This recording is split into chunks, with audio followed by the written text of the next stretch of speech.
Hal ini atas alasan dalam permohonannya, pemohon berupaya agar Mahkamah Konstitusi kendati pun tidak menjadi kewenangannya untuk melakukan diskualifikasi kepada pihak terkait.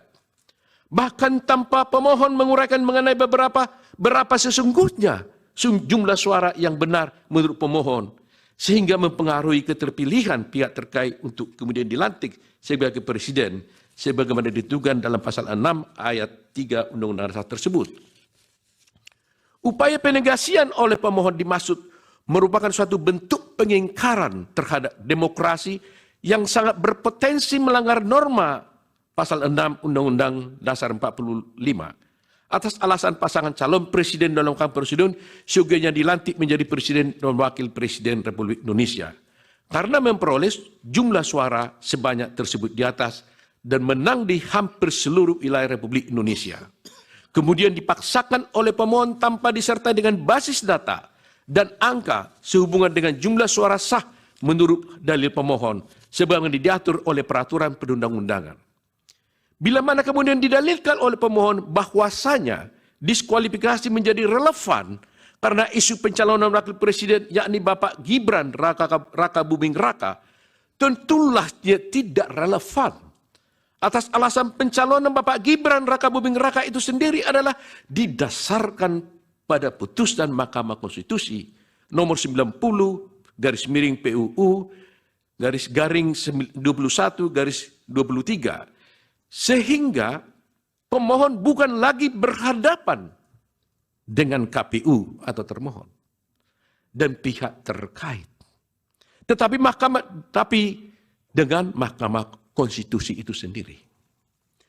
Lebih-lebih pada kenyataannya, pemohon dan pasangan calon presiden dan wakil presiden juga ikut dalam kontestasi pemilihan presiden dan wakil presiden bersama-sama dengan Bapak Gibran selaku calon wakil presiden nomor 3. Namun setelah ditetapkan kalah oleh KPU dengan 1 putaran, malah pemohon meminta kepada Mahkamah Konstitusi untuk mendiskualifikasi pihak terkait, ya atau setidak-tidaknya Bapak Gibran Raka Buming Raka. Ini suatu sikap inkonsistensi yang nyata dan sebenarnya dari pemohon.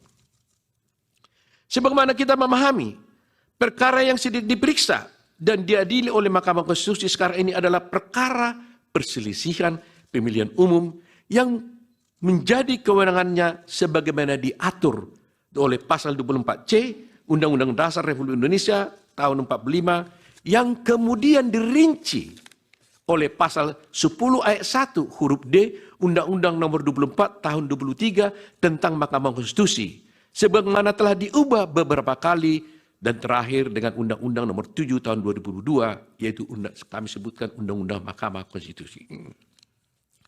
Dan kemudian telah diejawantahkan pula pada berbagai peraturan perundangan lainnya yang berlaku.